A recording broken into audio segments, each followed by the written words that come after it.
The Believer is a solid and sturdy episode of The Mandalorian. It is written and directed by Rick Famuyiwa, who also directed and co-wrote the late first season episode, The Prisoner, which introduced the character of Mayfield, played by Bill Burr.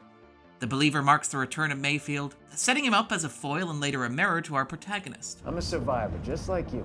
While also serving as something of a redemption narrative for the former Imperial sharpshooter.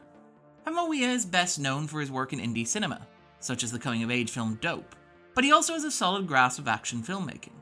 As with earlier episodes in the season like The Marshal or The Passenger, there's an interesting sense of homage to The Believer, with the first half of the episode playing as an extended reference to a classic piece of 70s cinema that emerged from the same cultural moment as the original Star Wars. The first half of The Believer finds Mayfield and Din ferrying a highly explosive substance across a jungle. This is the familiar premise of the classic French movie Wages of Fear, which focuses on two sets of truck drivers trying to drive a shipment of nitroglycerin through the Amazon. However, The Believers does not seem to be referencing Henry Georges Clouzot's original so much as William Friedkin's 1977 remake Sorcerer. The Believers take several cues from Sorcerer rather than The Wages of Fear, including, for example, its emphasis on the indigenous population that exists at the margins of imperial exploitation, and a big set piece built around the truck crossing a bridge.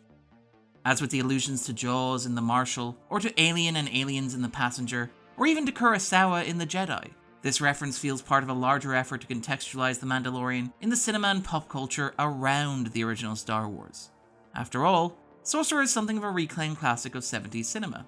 It was largely dismissed and overlooked when it was originally released, bombing at the box office, and quickly forgotten afterwards. It has only been rediscovered within the last decade, following restorations and re-releases.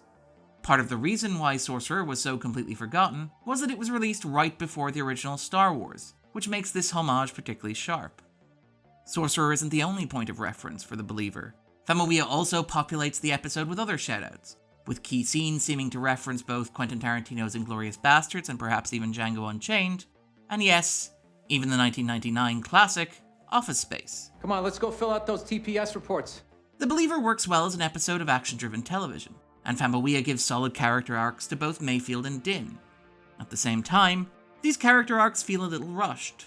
Rather than showing Din wrestling with the question of removing his helmet and showing his face, Famuyiwa paces the episode so quickly that the only way to underscore the enormity of the choice is to have Mayfield talk about it at length afterwards.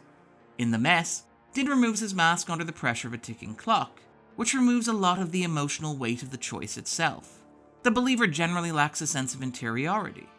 Along those lines, it feels like a missed opportunity to establish sympathy for the human-looking indigenous inhabitants of the planet, while portraying the attacking raiders as generic hostile aliens. It avoids thorny and interesting questions, like how it must feel for Mandalorian to kill members of native populations just fighting to protect their land from a hostile occupying and colonial force. The Believer has no space for these questions, and that is a shame, particularly given the show's exploration of Tuscan cultures in episodes like The Marshal. Still, The Believer works well as a piece of action television, particularly when directly compared with the clumsy King of the Hill action of the tragedy. It marks a return to form for the show.